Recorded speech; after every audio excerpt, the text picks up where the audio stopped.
Hi friends, ఈరోజు ఒక interesting న్యూస్తో మీ ముందుకు రావడం జరిగింది.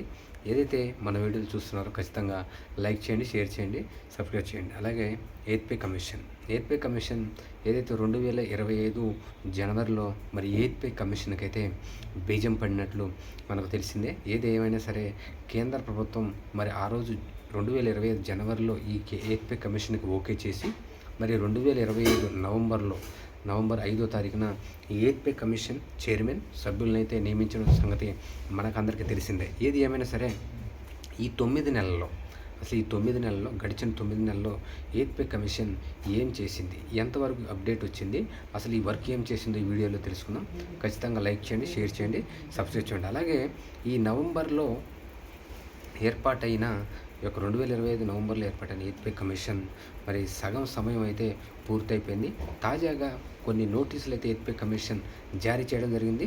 మరి ఈ నెల 23, 24న ఆ నోటీసుల సారాంశం ఏంటంటే మరి ఆగస్టు 7, 10వ తారీఖున ఢిల్లీలోనే ఒక కీలక మీటింగ్ జరగబోతున్నట్లు ఉద్యోగులతో, అలాగే సెప్టెంబర్ 7 తారీఖు 8వ తారీఖున చెన్నైలోని ఉద్యోగులతో కూడా అక్కడ కూడా ఒక మీటింగ్ ఏర్పాటు చేయనున్నట్లు మరి ఎయిత్ పే కమిషన్ అయితే ప్రకటించింది. అలాగే సెప్టెంబర్ 9న మరి సౌత్ ఇండియాలోని పుదుచ్చేరిలో మరి కేంద్రపాలిత ప్రాంతంలో ఒక మీటింగ్ ఉద్యోగ సంఘాలతో ముఖాముఖి ఏర్పాటు చేయనున్నట్లు మనకైతే నోటీస్ అయితే ఏర్పడింది. ఏది ఏమైనా సరే మరి ఎయిత్ పే కమిషన్ ఈ డేటా సేకరణ గడువు కూడా మరి జూలై 31వ తారీఖున మరి పొడిగించడం జరిగింది.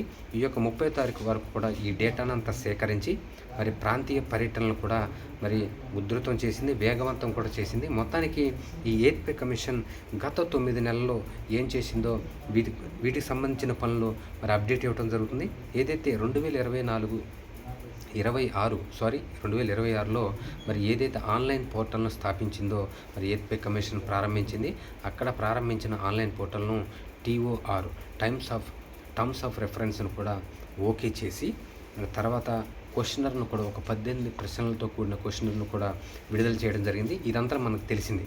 ఏది ఏమైనా సరే తర్వాత ఉద్యోగ సంఘాలతో NCJCMతో కలిపి దాదాపు 7-8 మీటింగులను ఈ 9 నెలల్లో అయితే ఎయిత్ పే కమిషన్ సభ్యులు రంజనా ప్రకాష్ దేశాయ్ గారి నేతృత్వంలో మీటింగ్లు అయితే 9 డిమాండ్లతో అయితే మరి కొన్ని కమిషన్ అయితే డిమాండ్లు స్వీకరించింది.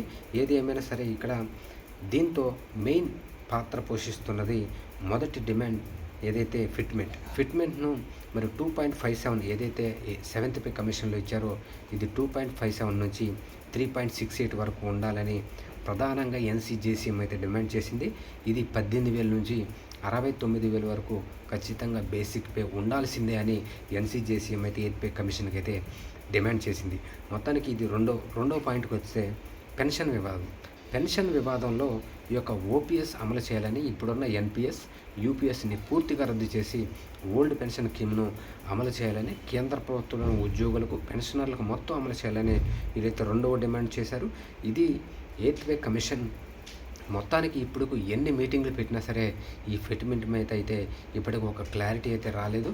మొత్తానికి ఈ యొక్క నివేదికను 2027 ఏప్రిల్, మే వరకు అయితే మరి ఎయిత్ పే కమిషన్ ఈ 9 నెలల్లో చేసిన వర్కును మరి ఇప్పటివరకు అయితే ఈ పాయింట్ల మీద అయితే డిస్కషన్ చేయడం జరిగింది.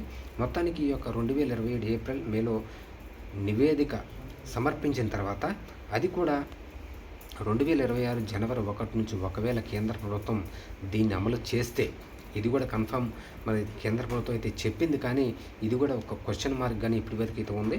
ఒకవేళ 2026 జనవరి 1 నుంచి అమలు చేస్తే ఖచ్చితంగా ఏరియర్స్ బకాలు అయితే ఇవ్వడం జరుగుతుంది.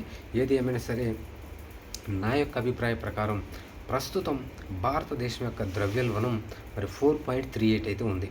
మరి ఇది 4% కంటే కిందకే ఉండాలని మరి RBI అయితే మరి ఏదైతే బాగా ప్రయత్నిస్తుంది. మొత్తానికి దాంట్లో అంటే ఎప్పుడైనా దేశ ద్రవ్యోల్బణం భారీగా పెరుగుతున్నప్పుడు దాంట్లో సగం కంటే సగమే ఇచ్చే అవకాశం ఉందని కూడా ఫిట్మెంట్ ఆర్థిక నిపుణులు, వ్యాపారవేత్తలు కూడా భావిస్తున్నారు.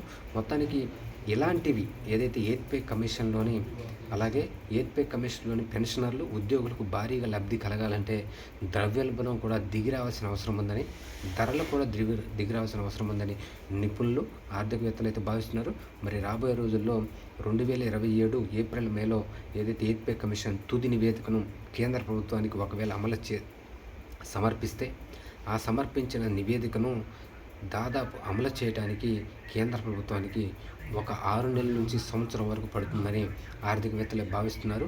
ఏదైతే వారి నివేదికను చదవటానికే దాదాపు 3 నుంచి 4 నెలలు పడుతుందని, దాని మీద మళ్ళీ ఆర్థిక సంఘంలోని ఆర్థిక శాఖ కార్యదర్శితో ఒక కమిటీ వేస్తుందని, ఆ కమిటీ వేసిన తర్వాత వీరు ఏదైతే నివేదికను 8th పే కమిషన్ కేంద్ర ప్రభుత్వానికి ఇచ్చిందో ఆ నివేదికను మరలా డిస్కషన్ చేసి కొన్ని కీలక నిర్ణయాలు తీసుకోవడానికి 6 నెలల నుంచి సంవత్సరం వరకు టైం పడుతుందని ఆర్థిక నిపుణులు అయితే భావిస్తున్నారు. మొత్తానికి రాబోయే రోజుల్లో కేంద్ర ప్రభుత్వం 8th పే కమిషన్ కేంద్ర ప్రభుత్వానికి ఎప్పుడు 2027 ఏప్రిల్లో మేలో నివేదిక సబ్మిట్ చేస్తుందా లేదా మరింత లేట్ చేస్తుందా అనేది చూడాల్సిన అవసరం ఉంది.